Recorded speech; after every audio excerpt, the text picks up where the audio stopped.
The night breathed like a wounded animal, shallow, uneven, trembling against the horizon. Somewhere above the sleeping forest, a single aircraft hummed through the dark like a memory refusing to die. Captain Arif Haleem sat alone in the cockpit, his silhouette carved by cold instrument light, his pulse steady yet distant.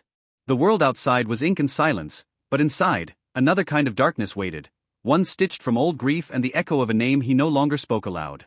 He ran a finger along the edge of the throttle, not out of need, but ritual, the same gesture he had made 1,000 nights ago, the night everything had changed. Tonight the sky smelled the same, metallic, wet, expectant.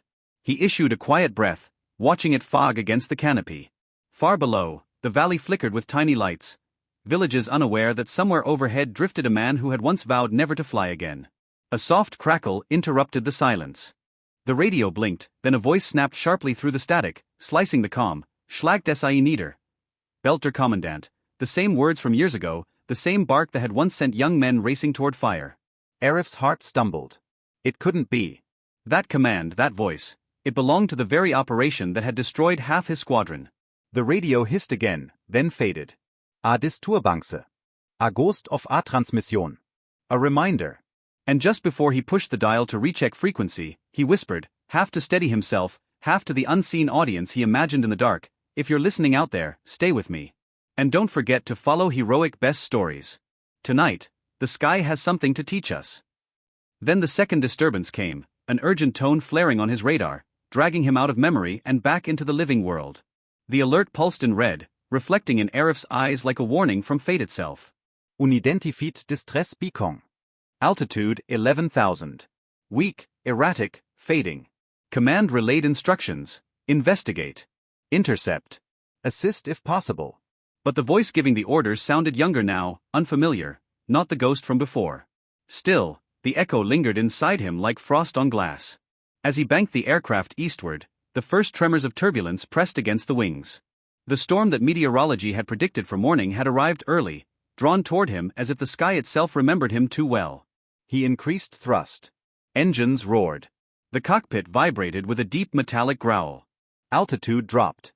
Oxygen levels stabilized. But his breath, it hitched. Because this corridor of air, this exact stretch above the northern ridge, this was where he had last flown with Lieutenant Sana Qureshi at his wing, her laughter bright in the intercom, her confidence unbroken.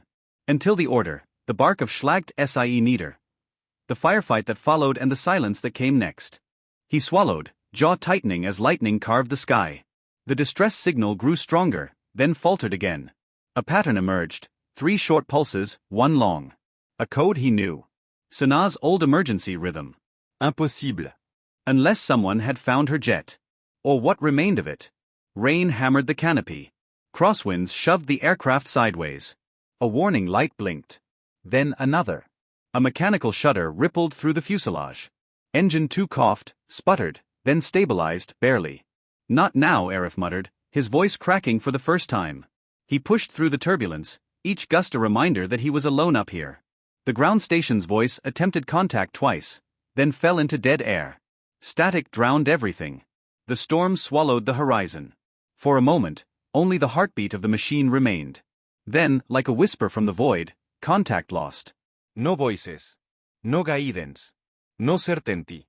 Just Arif Haleem and the storm and a signal that should not exist. The storm thinned into sheets of pale gray, revealing a silhouette below, a broken aircraft lying across a mountainside, half swallowed by cloud. His breath stopped. The fuselage markings. The tail number. The fractured silver of wing plating.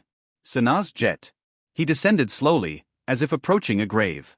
The radio crackled with interference, or perhaps it was memory replaying itself in the dark corners of his mind.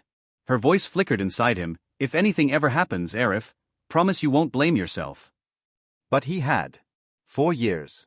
Lightning flashed, and suddenly her final mission replayed in front of him, not as vision, not as dream, but as raw truth.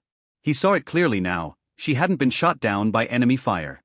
She had turned back, re-entered the fight, to save him.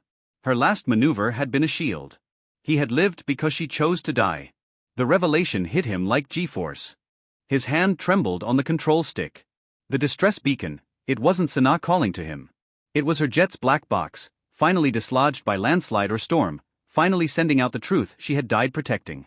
The storm calmed. But his chest did not. He hovered there, torn between descending to retrieve the evidence or pulling away before the mountain swallowed him too. A choice. His first honest one in years. He took a breath, and chose to face the wreckage.